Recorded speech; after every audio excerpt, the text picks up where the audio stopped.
Assalamualaikum warahmatullahi wabarakatuh. Alhamdulillahirrabbilalamin. Alhamdulillahilladzi arsala rasulahu bil huda wa dinil haq yutlubu ala dini kulli wa kafa billahi shahida.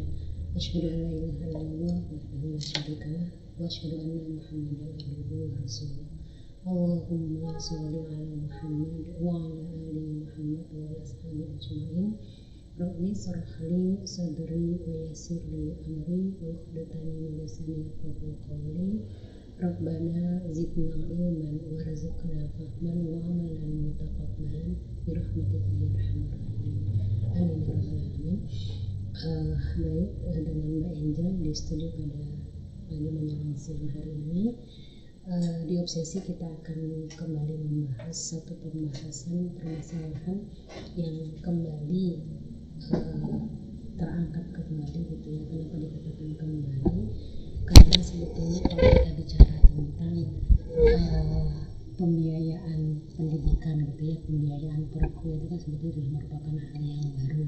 Hanya memang di awal tahun ajaran baru yang sebentar lagi akan kita masuki gitu ya, di bulan Juli atau Agustus biasanya. Sementara kan kalau yang pendidikan tinggi di sini sudah memulai memang yang terutama yang melalui jalur prestasi itu ya, yang sudah daftar ulang, sudah mendapatkan UKT-nya berapa. Nah itulah kembali muncul permasalahan ini, dan memang boleh kita katakan ini merupakan permasalahan yang ibarat sebetulnya dia seperti gunung es sih. Akhirnya semakin menumpuk meninggi dan meninggi gitu kan, dan lonjakannya memang tidak main-main gitu kan, tidak tanggung-tanggung. Ada yang sampai 12%, ada yang bahkan mengatakan sampai 500% gitu ya kenaikannya gitu. Ada apa gitu kan, kenapa terjadi kenaikan UKT yang sampai seperti itu? Nah di sini kita membahas, memang tidak langsung kita memang hanya membahas terkait dengan UKT-nya saja, tapi memang kalau kita lihat di sini, sebagaimana yang sering memang kita alurkan dalam Obsesi itu, dalam membahas suatu permasalahan yang kita dapatkan di permukaan itu, kita tidak membahas hanya sebatas permasalahan itu saja. Kita harus menarik ke pangkal persoalan. Kenapa? Karena harapan kita tentunya kan dengan membahas permasalahan kita hadapi sekarang itu, kita mendapatkan dulu apa yang menjadi penyebab utamanya, apa yang menjadi akar masalahnya, kenapa terjadi kenaikan UKT yang seperti itu. Nah kemudian nanti tentunya kita mendapatkan akar permasalahannya, berarti kan kita nanti akan bisa menentukan juga apa yang menjadi solusi tuntasnya gitu. Jadi ibarat kalau kita gambarkan seorang yang punya sakit misalnya, kalau kita hanya memberikan obat sekedar peredam rasa sakit, ya mungkin sebentar dia hilang, tapi kan mungkin besok lagi dia akan muncul lagi gitu kan. Nah harapannya mudah-mudahan pembahasan yang ditekankan dengan apa yang menjadi permasalahan utamanya, kemudian nanti kita kaitkan lagi dengan apa yang menjadi solusi tuntasnya, agar kita betul-betul nanti bisa meninggalkan permasalahan ini, kemudian nanti menuju solusi yang kita harapkan bersama. Itu tentu menjadi harapannya gitu kan. Maka di sini kenapa dikaitkan dengan kapitalisme gitu kan? Ya karena kita bicara tentang UKT itu kan tentunya merupakan bagian dari sistem pendidikan, dan sistem pendidikan itu kan merupakan bagian dari suatu sistem yang ada dalam suatu negara gitu kan. Kalau kita bicara di Indonesia misalnya kan, sistem pendidikan pasti kan pendidikan Indonesia, ekonomi di Indonesia misalnya. Nah di sini kita lihat nanti otomatis kan sistem pendidikan Indonesia itu dikaitkan dengan apa yang dikatakan dengan paradigma apa yang mendasari hal tersebut, kapitalismenya nggak bisa kita tinggalkan gitu kan. Nah kalau kita bicara nanti tentang paradigma kapitalisme, tidak bisa juga kita lepaskan dari nanti sebuah sistem itu ada sistem yang lain juga yang terkait, sistem bagaimana pengambilan keputusannya, kebijakannya. Pengambilan kebijakan ada kaitannya nanti dengan sistem pemerintahannya. Berarti kan kalau kita bicara di Indonesia misalnya, yang kita sekarang tinggal di sini, demokrasi, otomatis kan penentuan pemimpin kita melalui sistem demokrasi. Jadi memang kita tidak boleh mengatakan jauh-jauh amat sih bahas UKT ke situ, karena pangkalnya di situ gitu kan. Pangkal dari kenapa UKT sekarang itu mahal, naik tidak tanggung-tanggung, karena kita tidak bisa memungkiri bahwa paradigma yang mendasari munculnya permasalahan tadi adalah apa? Paradigma kapitalisme dari sisi kita katakan bicara tentang sistem pendidikannya, kemudian sistem pendidikan sebagai bagian dari satu sistem negara, sistem dari demokrasi gitu kan, yang melahirkan akhirnya adalah kebijakan-kebijakan yang seperti itu. Nah jadi ini sebetulnya nanti ini kita dudukkan dulu agar nanti mudah-mudahan pendengar setiap hari juga bisa dapat gambarannya. Jadi kita nggak membahas lagi polemiknya UKT-nya berapa misalnya, yang paling ramai itu misalnya di Unsud, kemudian ada juga yang di Unri gitu kan, yang sampai faktanya rektornya melaporkan mahasiswanya gitu kan, tapi pun ditarik lagi laporan itu gitu kan. Demikian juga dengan ada lagi misalnya yang mengatakan kalau misalnya negara itu adanya program dihitung-hitung program makan siang gratis yang berapa ratus triliun itu dikonversi nanti ke UI misalnya udah bisa gratis semua mahasiswa UKT-nya gitu kan, ngapain harus makan gratis kan. Banyak sekali yang muncul polemik yang akhirnya bersumber dari hal tersebut gitu kan. Nah kita berharap kita membahas di hari ini, di obsesi ini kita bisa mendapatkan pemahaman bersama apa yang menjadi akar permasalahannya, kemudian kita bandingkan dengan bagaimana seharusnya kita compare dengan sistem bagaimana yang sebetulnya bisa untuk mengatasi secara tuntas permasalahan tersebut gitu kan. Nah itu yang kita harapkan, makanya dikaitkan dengan merupakan peran strategis, kemudian dikaitkan dengan terbajak yang namanya paradigma kapitalisme. Saya tambahkan juga di sini bahwa istilah terbajak karena sebetulnya Indonesia itu kan punya SDA, SDM yang Masya Allah sangat melimpah dan sangat unggul sebetulnya. Sayang kalau kita akhirnya apa yang sudah kita punya itu malah dibajak oleh yang namanya paradigma kapitalisme. Orang-orangnya bukan orang-orang yang kita katakan mereka orang Indonesia juga, bahkan kita katakan Muslim. Hanya pada waktu mereka melaksanakan suatu kebijakan itu, memutuskan kebijakan itu, mereka menyadari atau tidak menyadari terbajak ataupun kita katakan mereka terjebak dengan paradigma kapitalisme itu kan yang akhirnya terjadi gitu kan. Nah sekarang kita lihat saya ingin memulai dari pembahasan apa yang memang menjadi viral kembali dengan pernyataan dari salah seorang dari Kemendikbud itu ya, Kemendikbud Ristek yang menyatakan Bu Cici ini ya, jadi memang belum jadi pembicaraan di mana-mana gitu kan, yang beliau mengambil satu statement yang mengatakan bahwa ya UKT mahal itu tuh kan karena pendidikan tinggi itu dikatakan merupakan tertiary education, jadi merupakan pendidikan tersier. Jadi ya hal yang wajar kalau misalnya pendidikan tinggi itu kan tidak masuk di dalam program wajib belajar dan negara tidak fokus untuk mengurusi itu gitu kan. Tapi kan kalau kita berpikir secara sederhana saja, terus maksudnya gimana gitu kan.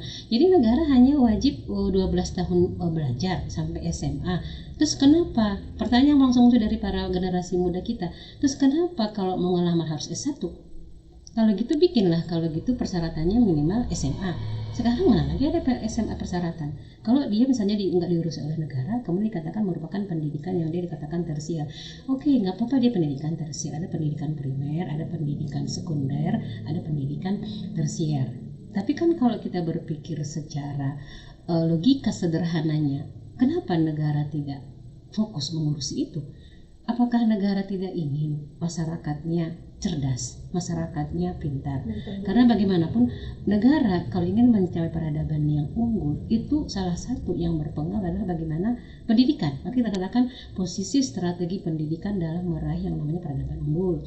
Katanya kan Indonesia mau meraih Indonesia emas tahun 2030 atau 45, yang kebangkitan kemarin, hari kebangkitan 2045 ya, 2045 ya. Kalau 2030 itu yang sebelumnya ya, 2045. Bagaimana mau dikatakan Indonesia emas kalau mau kuliah S1 saja tidak bisa gitu kan? Itu kan jadi apa yang disampaikan oleh para pejabat ini dengan fakta yang mereka katakan sebagai jargon yang mau diraih itu bertolak belakang kan gitu. Maka wajar kan seperti banyak yang hanya berpendapat kalau misalnya dengan mengatakan itu sebagai pendidikan tersier dikatakan ya nggak ada masalah lah kalau dia hanya kategori yang saja. Tapi kan seharusnya negara itu kan harus wajib untuk memfasilitasi, membiayai, memperhatikan, bahkan kita katakan betul-betul memberikan perannya agar masyarakat itu kan mendapatkan pendidikan yang tertinggi gitu kan. Kemudian kalau misalnya gini, saya ambil satu pendapat dari salah seorang yang dia juga merupakan yang pemerhati pendidikan, begitu mengatakan, oke, misalnya katanya pemerintah itu hanya memperhatikan pendidikan wajib belajar 12 tahun. Tapi fakta yang diperoleh katanya, dia mendapatkan fakta di sini BPS tahun 2023, jumlah anak yang dikatakan anak tidak sekolah itu ATS itu sampai dengan 2023 itu masih mencapai anak SD itu hanya 0,67%.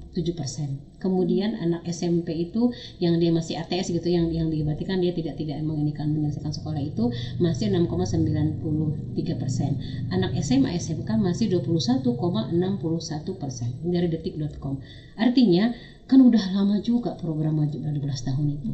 Ternyata ini memang kelihatannya sedikit, tapi kan 21,61 dari jumlah penduduk Indonesia itu kan masih banyak sekali itu. Artinya belum mengenyam pendidikan SMA.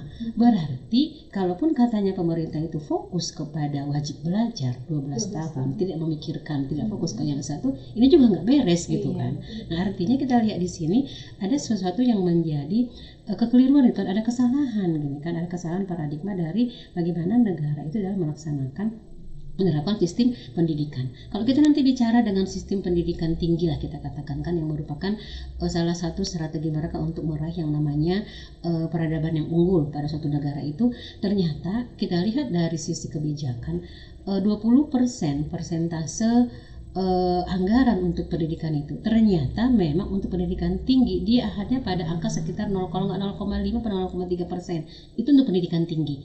Olah ya wajar lah, maka akhirnya terjadilah yang namanya peningkatan UKT. Itu dari sisi anggaran. Kalau misalnya hanya sekitar 0,sekian persen untuk pendidikan tinggi, ya gimana mau pendidikan kita maju gitu kan? Sementara kalau kita bicara pendidikan itu, memang dia tidak bisa hanya sebatas pendidikan SMA. Kenapa? Karena yang namanya inovasi, bagaimana meningkatkan kualitas misalnya pangan, kualitas pertanian, kualitas apalagi kita katakan misalnya dari sisi ekonomi itu kan dibutuhkan dari ahli-ahli pendidikan tinggi gitu kan, tidak bisa dari hanya sebatas SMA.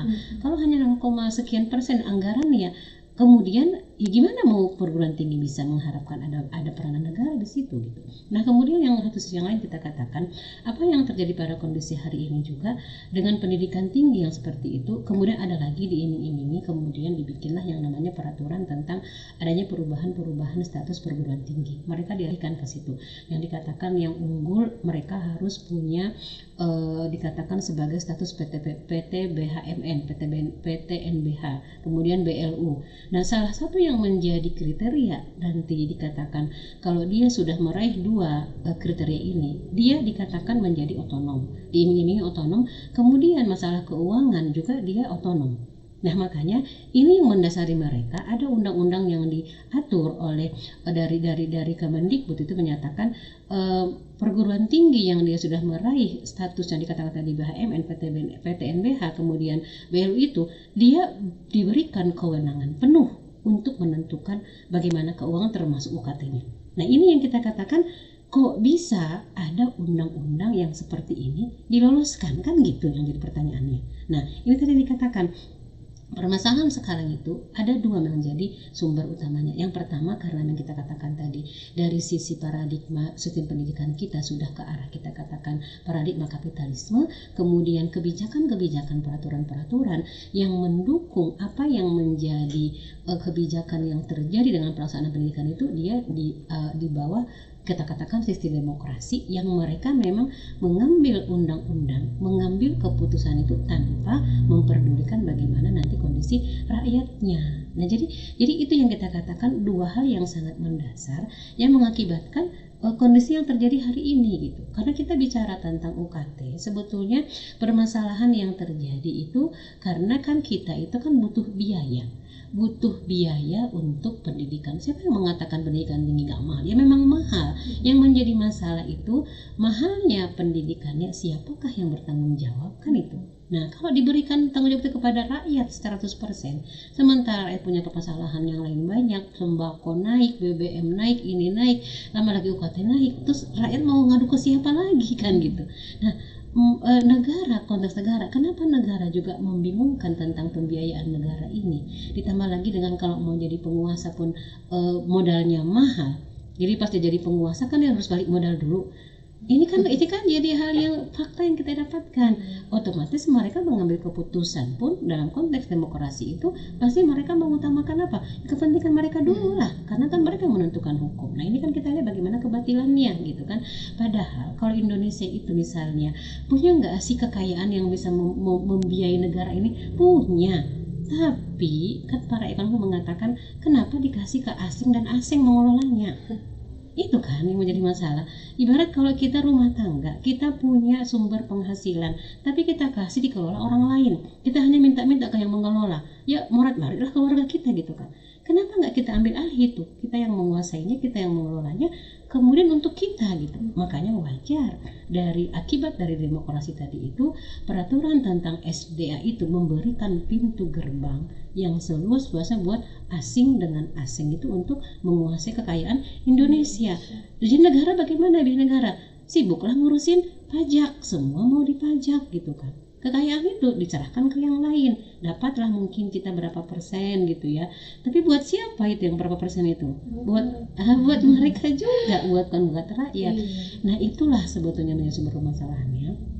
Makanya wajar kondisi pendidikan kita sekarang itu dari sisi pembiayaan kita katakan memang dia akibat dari penerapan yang namanya paradigma kita katakan kapitalisme dalam kebijakan yang dikaitkan dengan penguasa demokrasi itu yang menjadi sumber permasalahannya. Nanti kan kita bahas berikutnya bagaimana sebetulnya gambaran pendidikan yang memiliki posisi strategi tadi itu, kemudian bagaimana yang seharusnya kita mengelola, kemudian bagaimana seharusnya kita untuk bisa betul-betul menjadikan keberadaan pendidikan itu benar untuk bagaimana negara itu punya kewajiban untuk memenuhinya dari pendidikan dasar sampai dengan pendidikan tinggi. Nanti kita bahas pada bagian yang berikutnya. Kita sekarang lanjut kepada bagaimana yang dikatakan gambaran bahwa pendidikan tinggi itu sesungguhnya memiliki peran yang sangat strategis gitu untuk kemajuan bangsa. Nah, jadi kalau kita membahas tentang pendidikan, kalau pendidikan tinggi otomatis kan merupakan tingkatan di mana keberadaan dari output pendidikan tinggi itu kan mereka merupakan orang-orang yang diharapkan akan memberikan kontribusi untuk kemajuan suatu bangsa. Jadi memang merupakan program lanjutan yang nanti dia akan menghasilkan banyak inovasi gitu kan, inovasi ilmu teknologi yang nanti itu akan sangat mumpuni dan nanti dia akan berperanan dalam menentukan bagaimana kemajuan peradaban dari suatu bangsa. Jadi agak aneh kalau misalnya dikatakan terkesan sekarang itu terkesan pendidikan itu kan dia dianggap tanda kutip sepele gitu kan, karena paradigma sekarang itu kan sudah bergeser, pendidikan tinggi itu ia bergeser menjadi komersialisasi pendidikan. Itu kan terlihat sekarang itu kan. Kemudian kita bicara pendidikan tinggi itu pun sekarang itu kan sebetulnya udah banyak juga pembahasan kritikan masukan dari para ahli-ahli pendidikan keterkaitan misalnya dengan program MBKM yang justru itu semakin membuat output pendidikan kita kan bukan menjadi orang yang kita katakan mereka ilmuwan, yang seorang inovator, tapi mereka dipersiapkan menjadi pekerja-pekerja di pabrik-pabrik yang nanti kerjasama dengan perusahaan-perusahaan kerjasama pendidikan tinggi dengan mereka. Jadi tujuannya itu kan dia memang sebatas untuk dia bekerja di perusahaan-perusahaan yang itu notabene perusahaan yang dari asing gitu kan kita katakan. Kalau pendidikan vokasi misalnya atau pendidikan SMK, ada yang mengatakan generasi kita disiapkan itu menjadi buruh begitu kan, bukan menjadi calon-calon pemimpin yang mereka nanti memberikan kontribusi yang banyak buat negara gitu kan. Nah, demikian juga dengan tadi dikatakan pendidikan tinggi merupakan pendidikan tersier. Konsekuensinya apa? Dalam konteks katakan paradigma kapitalisme itu memang hal yang wajar terjadi gitu kan. Karena dalam kapitalisme itu kan memang output pendidikan pun mereka katakan ke arah komersialisasi, bukan menjadi seorang kita katakan ilmuwan yang mumpuni yang menghasilkan inovasi-inovasi yang akan banyak manfaatnya nanti buat kemajuan negara. Nah kemudian akhirnya dari kapitalisme tadi itu dengan paradigma itu mereka menjadikan pendidikan itu komersialisasi, kemudian ditambahkan lagi dengan apa yang sudah tadi disampaikan secara singkat tentang kebijakan otonomi kampus dengan adanya dasar BHP dengan BHMN. Ini mengakibatkan perguruan tinggi pun disibukkanlah dengan untuk mencapai kategori tadi gitu kan. Padahal kalau kita bicara tentang pendidikan nasional, kalau kita kembalikan kepada paradigma pendidikan undang-undang saja dulu, aman undang-undang kan jelas dikatakan seharusnya negara itu kan wajib mencerdaskan kehidupan bangsa kalau di pembukaan undang-undang dasar. Berarti kan mencerdaskan kehidupan bangsa itu apakah sampai SMA saja? Kan enggak gitu kan. Nah kemudian apa yang tergambar sekarang itu kan seolah-olah kan jadi bertentangan betul dengan apa yang harusnya dicapai dari apa yang dimarkan undang-undang tersebut. Nah kemudian dimunculkannya sistem pendidikan berbadan hukum tadi itu secara pelan apa? Kalau kita menelisik gitu ya, kenapa dialihkan sistem pendidikan jadi berbadan hukum PHMN? Itu kan berarti secara pelan-pelan melepaskan tanggung jawab pemerintah dalam menyelenggarakan pendidikan dan nanti membebankan kepada masyarakat. Kan itu yang terjadi sekarang. Nah makanya berdampaklah pada biaya pendidikan yang akan semakin tinggi dan semakin tinggi gitu. Nah itulah yang kita katakan sebetulnya yang mendasari polemik UKT yang sekarang itu banyak dibicarakan sampai ada kenaikan-kenaikan yang betul-betul dia betul-betul meroket melejit gitu kan, tidak tanggung-tanggung gitu.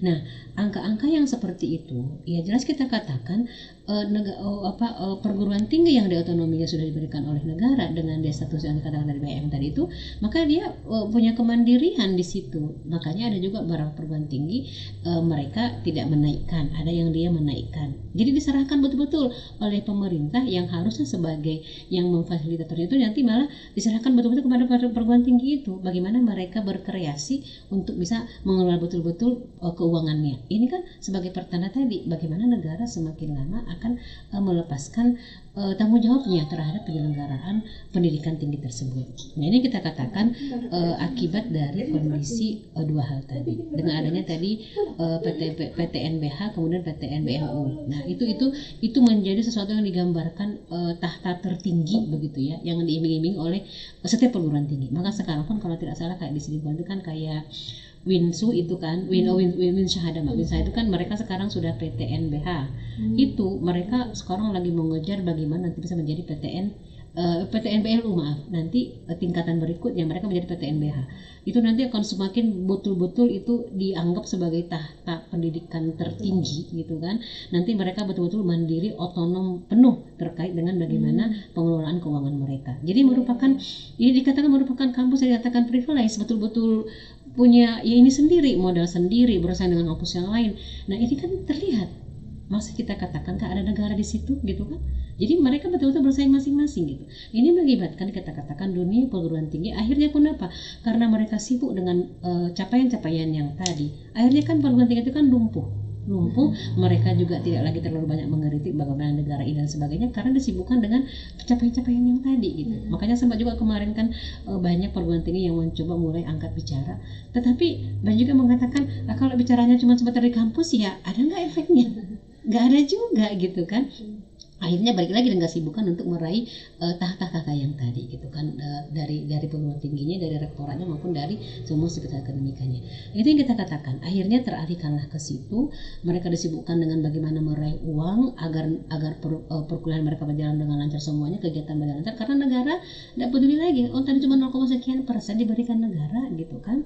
Nah itu makanya mereka juga kan bikin tuh ada banyak jalur-jalur mandiri lah, jalur apalah. Itu kan usaha mereka untuk mendapatkan dana gitu kan. Kemudian nanti ada juga kalau beberapa perguruan tinggi mereka malah punya gedung yang disewakan, punya supermarket misalnya, tempat wisata. Jadi jadi udah melenceng kan dari yang harusnya mereka menghasilkan, lebih fokus ke menghasilkan output yang mereka menjadi orang-orang yang punya inovasi untuk kemajuan negara gitu kan. Nauzubillah kalau sampai nanti mereka malah sibuknya itu dengan mencari uang, maksudnya pun jadi objek pencarian uang gitu kan. Nah itu bisa sampai parah seperti itu. Nah ini kita katakan spirit pendidikan kalau dia sudah berpacu kepada komersialisasi dunia bisnis, ya alhasil apa? Yang mereka konsep untung rugi akhirnya gitu kan. Jadi bukan dari konsep yang idealnya yang seharusnya gitu kan. Dan akhirnya apa? Rakyat yang mau kuliah pun akhirnya ya akan menjadi korbannya gitu kan. Itu yang terjadi akhirnya. Maka kalau dengan kondisi yang seperti ini, bagaimana kita bisa berharap untuk mendapatkan kualitas output dari pendidikan yang berbasis seperti ini gitu kan. Jadi memang wajar kalau sekarang kita katakan, bahkan yang mengatakan bahasanya itu negara itu menjadi sales pendidikan gitu ya. Terkesannya kan seperti itu ya. Silakanlah dilihat, bisa dikritisi juga, didetailin bagaimana program-program dari misalnya kampus Merdeka Belajar yang sekarang pun masih jadi pertanyaan gitu kan, masih banyak kontroversi walaupun tetap berlangsung begitu kan. Apa yang tergambar pada praktek yang dikaitkan dengan kurikulum tersebut. Itu yang kita lihat ya, fakta yang akhirnya membuat semakin jauh dari idealisme yang namanya sebuah sistem dan pendidikan yang seharusnya di pendidikan tinggi ya, terutama yang kita bahas. Nah makanya kita katakan, jadi sebetulnya kalau kita membahas tentang peran dari pendidikan, kenapa kita katakan merupakan memiliki peran strategis? Karena yang pertama, indikasi yang sangat jelas kita katakan, peranan dari pendidikan itu merupakan kebutuhan dasar rakyat, kemudian kewajiban negara untuk memenuhinya. Untuk siapa? Semua rakyatnya. Jadi tidak hanya dikatakan rakyat yang miskin, yang para sejahtera yang mendapatkan, harusnya kan semuanya gitu kan. Maka dikatakan peran yang pertama dikatakan pendidikan merupakan tonggak berjalannya satu peradaban. Jadi dimanapun kita melihat peradaban dari suatu negara itu, dia mendapatkan kemajuan, mendapatkan suatu kemunduran misalnya, salah satu yang menjadi tonggaknya adalah apa? Pendidikan. Karena itu merupakan hal yang akan menentukan maju mundurnya dari apa yang diperoleh negara tersebut, akan menggambarkan pada peradabannya. Itu yang pertama. Kemudian yang kedua, pendidikan itu merupakan upaya pemenuhan kemaslahatan rakyat berpijak pada para ahli yang aktif melakukan inovasi dan mengembangkan ilmu pengetahuan. Jadi negara itu seharusnya berinvestasi di bidang pendidikan untuk memenuhi kebutuhan rakyat, nanti ditopang oleh adanya para, kita katakan, ahli-ahli yang merupakan para inovator-inovator untuk mendapatkan kemaslahatan rakyat. Misalnya mereka ada inovasi terkait dengan masalah teknologi pangan, tentang produksi pangan, bagaimana tentang transportasinya, apapun itu kan semuanya kan untuk kemaslahatan rakyat. Itu yang seharusnya menjadi peran strategis dari pendidikan yang dikelola oleh suatu sistem pendidikan dalam sebuah sistem negara gitu kan. Dan negara seharusnya berinvestasi di bidang pendidikan dalam rangka untuk memenuhi kemaslahatan rakyat tadi gitu kan. Ya sekarang kita lihat faktanya gitu kan, remaja-remaja mahasiswa lah kita katakan sekarang itu mereka sudah mulai semakin hilang idealisme mereka sebagai seorang penuntut ilmu harusnya gitu kan. Mereka kuliah untuk apa? Untuk bekerja sudah gitu kan. Jadi kadang dosen pun di kelas dicuekin gitu kan sekarang gitu. Karena mereka tidak beranjak dari bahwa dia mulai dari memang tolab ilmi, menuntut ilmu. Kemudian nanti kan dengan ilmu yang dia peroleh itu, maka dia akan mendapatkan inovasi-inovasi yang akan muncul dengan dasar ilmu itu gitu kan. Tapi karena itu sekarang sudah tidak ada, boro-boro dikatakan memenuhi untuk kemaslahatan rakyat gitu kan. Mereka mempunyai inovasi semakin jauh dari hal tersebut. Yang penting aku kuliah, lulus kuliah, dapat IPK tinggi, lamar, ada pelamaran CPNS masuk, ada pelamaran P3K masuk gitu kan. Terus nanti udah kerja, ya kerja sebatas kerja aja. Tidak ada terpikir berinovasi untuk kemaslahatan rakyat, boro-boro gitu kan. Itu yang terjadi akhirnya gitu kan. Maka nggak tercapai yang namanya peran strategis yang kedua tadi. Kemudian yang ketiga, masa depan satu peradaban sesungguhnya tidak lepas dari sistem pendidikannya.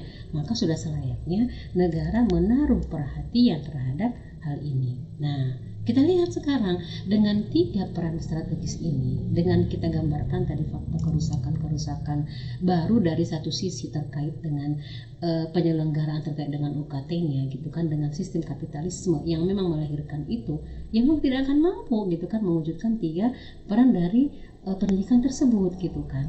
Dan yang ada hanya apa? Hampir kita katakan pendidikan sekarang itu dikatakan dia dikatakan merupakan akhirnya bisnis gitu kan, menjalankan bisnis dengan rakyatnya di bidang pendidikan. Jadi memang bukan lagi kepada konsep awal untuk apa sebetulnya kita mengikuti yang namanya pendidikan itu, dari pendidikan dasar sampai dengan pendidikan tinggi. Nah, kalau dalam konteks kita katakan hari ini hampir semua negara memang ya seperti itu yang ada gitu kan. Konsepnya itu memang konsep dengan paradigma kapitalisme, kemudian didukung oleh bagaimana konsep dari sistem pemerintahan yang dia dari demokrasi gitu kan, yang boro-boro kita katakan demi rakyat gitu kan. Jadi apa yang bisa kita harapkan dari dua paradigma ini gitu kan. Nah, ini yang kita katakan. Nah, sekarang kita lihat apa salahnya kalau cobalah kita lihat ada satu pendapat dari seorang jurnalis, saya baca dari sebuah Twitter itu, beliau mengatakan tidak salah loh kalau kita mencoba compare. Pernah nggak sih kita berpikir sebagai seorang muslim ada nggak konsep Islam yang membahas menyelesaikan permasalahan ini? Ternyata kan ada gitu kan. Bagaimana konsep Islam itu pada masa kejayaan itu menjadi role model, bahkan role model dalam mewujudkan peradaban yang tangguh, bahkan menjadi pusat pendidikan yang maju pada masanya gitu kan. Nah, kalau kita berpikir secara logika kita gitu kan, kita bisa memikirkannya bagaimana bisa muncul konsep Islam itu bisa mendapatkan capaian sampai dikatakan menjadi role model dan menjadi pusat peradaban yang tangguh, menjadi pusat pendidikan yang maju pada peradabannya, pasti tidak akan terlepas dari paradigmanya gitu kan. Paradigma apa yang digunakan sebagai dasar untuk meraih kejayaan itu. Dan kondisi ini, capaian ini sudah pernah terjadi gitu kan, dan ada sudah pernah dilakukan dan pernah dirasakan, bahkan diakui juga oleh mereka yang notabene bukan sebagai seorang muslim gitu kan. Jadi kan aneh gitu kalau kita sebagai seorang muslim alergi dengar ada konsep Islam untuk menyelesaikan sistem pendidikan yang sekarang carut marut gitu kan, di bawah paradigma kapitalis dan kita katakan tadi demokrasi dan sekularisme bahkan gitu kan.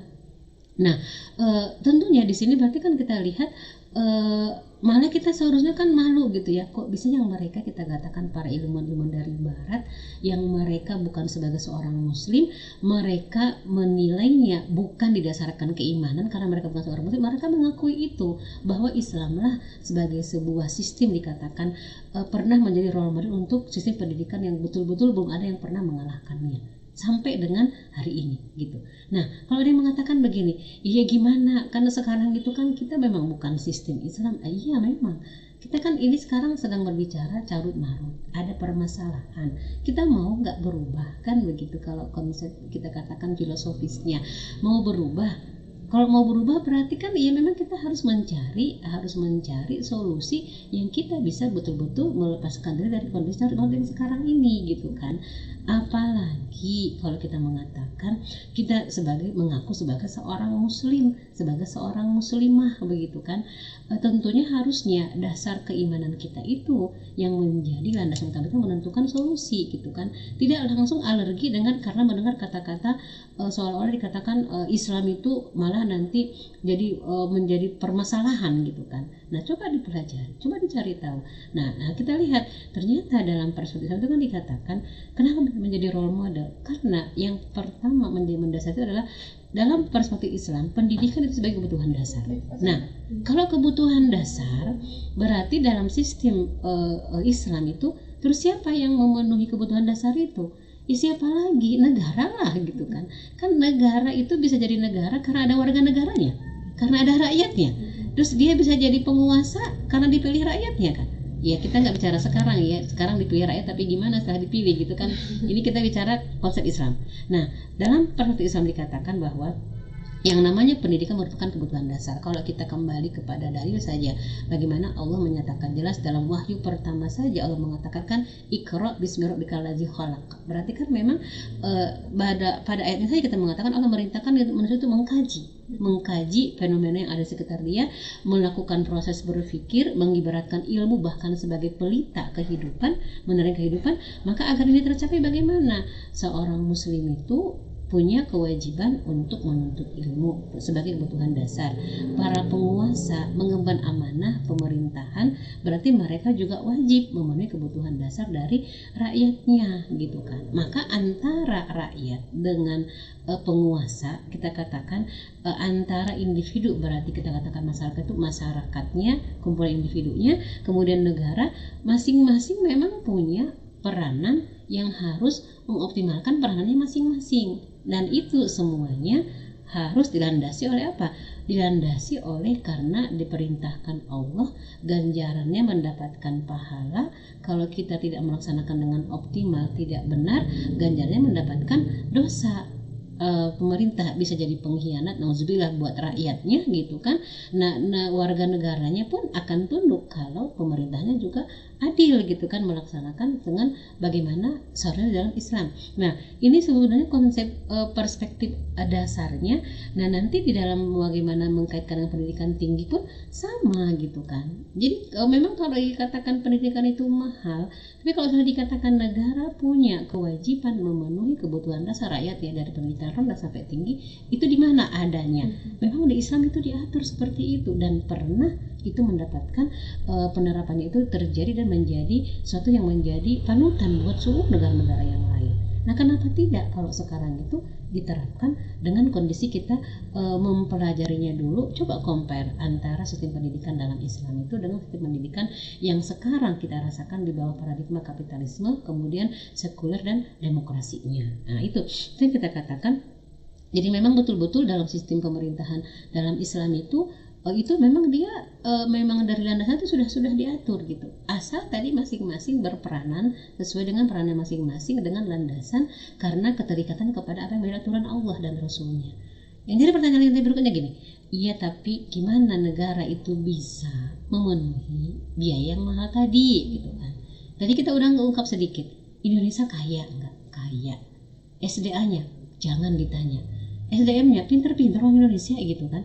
Cuman masalahnya bagaimana mengelola sumber daya alam itu sesuai nggak dengan yang disyaratkan oleh Allah dan Rasulnya sekarang?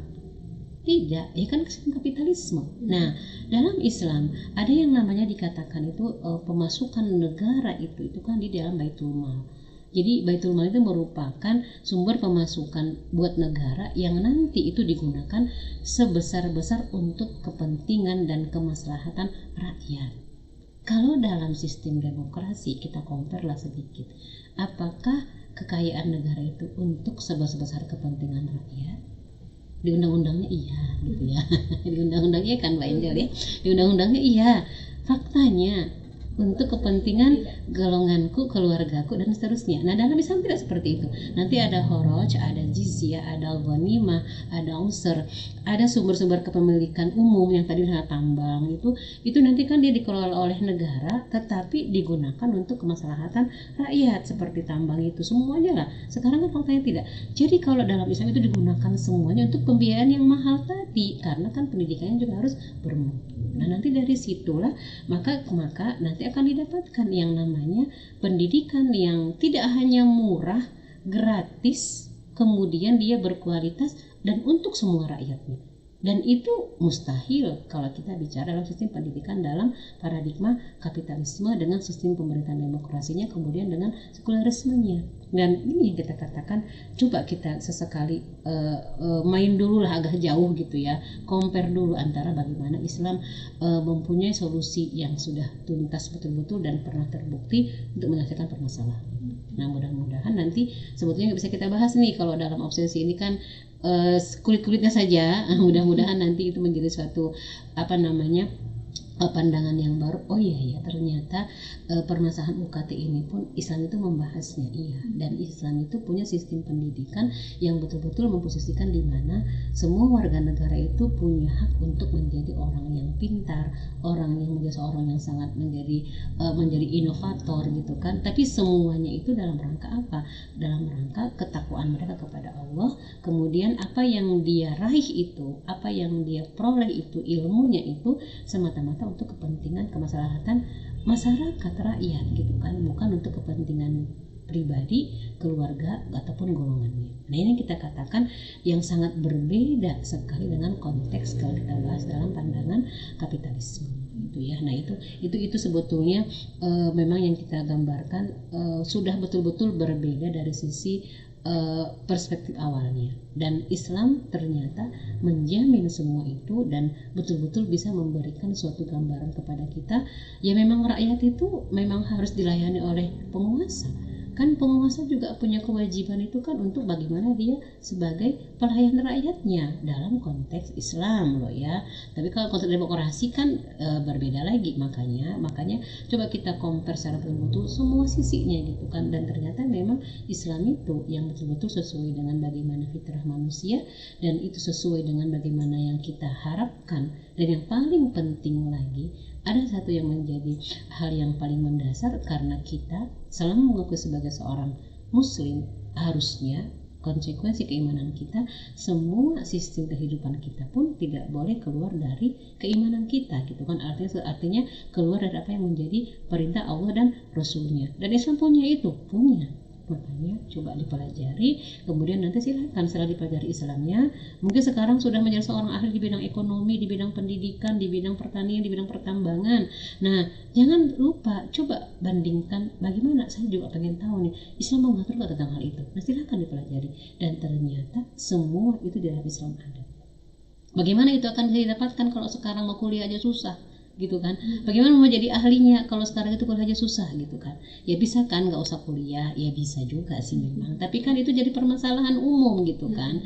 Karena secara umum itu kan orang yang mau pintar memang harus kuliah gitu kan, dan dia memang diakui secara hablum minan nasnya harus kuliah gitu kan. Mungkin ngaku-ngaku oh saya ahli nuklir, lulusan mana, otodidak, akan dipertanyakan gitu kan. Oh, saya ahli nuklir dari ITB misalnya, dari ini akan orang secara hablum minasnya kan orang harus ada legalitasnya gitu kan. Dan itu permasalahan kita bersama sekarang, sulit untuk mendapatkan pendidikan itu, maka kita cari solusi tuntasnya. Nah itu yang menjadi gambarannya tadi, dari gambaran carut marutnya, kemudian bagaimana fakta yang terjadi hari ini, kenapa itu bisa terjadi, apa penyebab utamanya, karena memang dia dari landasan dari paradigma dari sekularisme, kemudian dengan demokrasi dan kapitalismenya, dan solusinya kenapa tidak kita sebagai seorang yang sudah diberikan kemampuan, coba pelajari, compare dengan Islam, dan tidak ada yang memungkiri bahwa Islamlah yang sudah pernah diterapkan sebagai sebuah sistem, termasuk pendidikannya, yang betul-betul malah menjadi role model bagi seluruh dunia pada waktu itu. Nah kenapa kita bisa mengatakan menolak? Untuk itu kita jadikan sebagai solusi sistem kita saat ini, apalagi kalau kita sebagai seorang yang masih mengaku sebagai seorang muslim dan muslimah. Nanti malah dipertanyakan gitu kan, ini sebenarnya muslimnya benar apa enggak. Nah nanti di hadapan Allah tuh berani menjawabnya apa. Nah gitu kan, itu menjadi pertanyaan besar buat kita, dan mudah-mudahan menjadi tantangan buat kita. Mungkin kita menolak karena belum tahu, makanya cari tahu. Mungkin kita menolak sudah tahu, tetapi kita sudah ada kepentingan duniawi yang membuat kita malah tidak mau menerima Islam itu. Berarti kan kita harus membersihkan kembali, menguatkan kembali akidah kita. Nauzubillah kalau kita sebagai seorang muslim malah menjadi ujung tombak dari yang musuh Islam memerangi Islam itu dari dalam. Ini harus betul-betul bertaubat gitu kan, untuk kembali kepada jalan yang benar gitu ya Mbak Angel ya. Jadi itu saya kira pembahasan kita pada hari ini, bagaimana gambaran tentang kalau tadi kembali ke pertanyaannya, benarkah, mudah-mudahan terjawab ya, benarkah bahwa pendidikan kita dikatakan pada hari ini itu peran strateginya sudah terjebak, terbajak dengan kapitalismenya? Ya sudah kita gambarkan tadi, karena memang sudah jelas dia berada di bawah landasan paradigma yang menggunakan kapitalisme, didukung oleh pemerintahan dan sistem demokrasi, ditambahkan lagi dengan landasan tadi katakan sekularisme gitu kan, memisahkan antara agama dengan kehidupan. Ya komplit lah sudah. Kalau dikatakan dia berupa penyakitnya sudah komplikasi gitu ya. Makanya kalau kita ingin merubahnya, ya harus kembali ke perubahan sistem pusatnya, agar semua nanti akan berubah secara otomatis. Demikian, terima kasih.